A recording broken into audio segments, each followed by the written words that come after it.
The grand entryway to America's first national park, Yellowstone's iconic Roosevelt Arch. This weekend it looks a bit lonely. Atop the arch, a phrase from the 1872 legislation that established Yellowstone.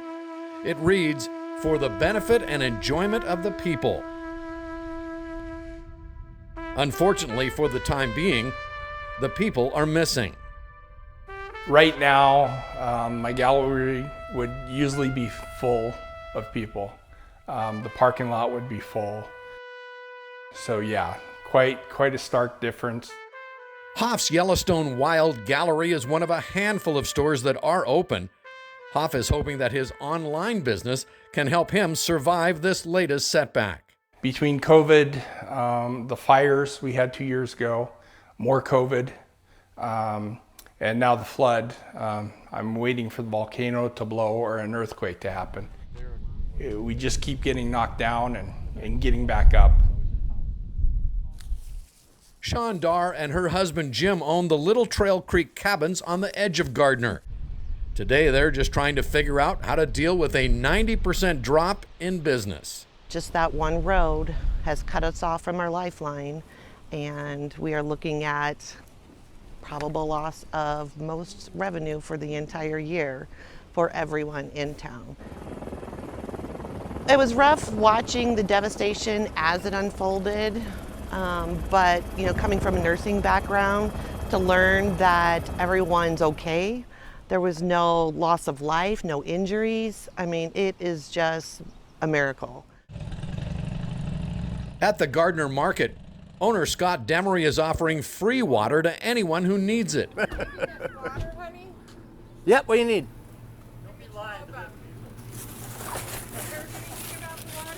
What's that? Have we heard anything I think about it's the water? going to be Thursday before we hear anything.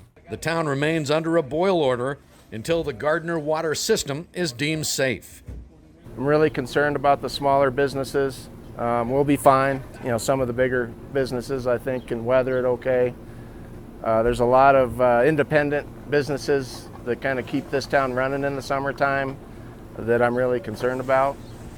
In all the years I've lived here, I've always wondered what it would be like in the summer with Yellowstone out of the picture, just who would come, what it would look like. We're going to find out. There used to be a bridge here that crossed the Yellowstone River. Yes, the Carbella Bridge provided access to the Tom Minor Basin. Now, believe it or not, today, this is all that's left, all that's visible of the Carbella Bridge, a bridge that has stood the test of time for over 100 years. It was listed on the National Register of Historic Structures until Monday, when the Yellowstone River showed us all who's in charge. You could hear this twisting metal sound, and I turned around and looked at it and watched, it tore off its moorings, swung, spun, double-endoed kind of, and then went down. All right, that'll do it for you today. Matson Rogers, who owns the Anglers West Fly Shop in Immigrant, drove down to the river early last Monday morning so he could see the situation firsthand.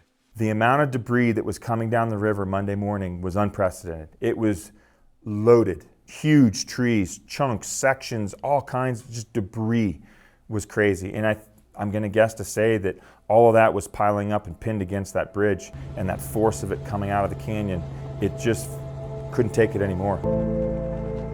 Today, the banks of the Yellowstone are littered with logs, debris, in some cases, entire trees. At first glance, this stretch looks like a lumberyard. No one really knew that it was coming. We all went to bed Sunday night thinking that, well, we're going to have higher water on Monday, but not like that. And the park's iconic wildlife? How did they fare after what the Park Service now calls a 1,000-year flood? And just like the park's wildlife, for the local business community in Gardiner, It is survival of the fittest. This is a great little town. I love it. It's going to be a tough couple of years, but it'll bounce back. It may not be the same, but it'll bounce back. In Gardiner, on special assignment, I'm Jay Cohn reporting for MTN News.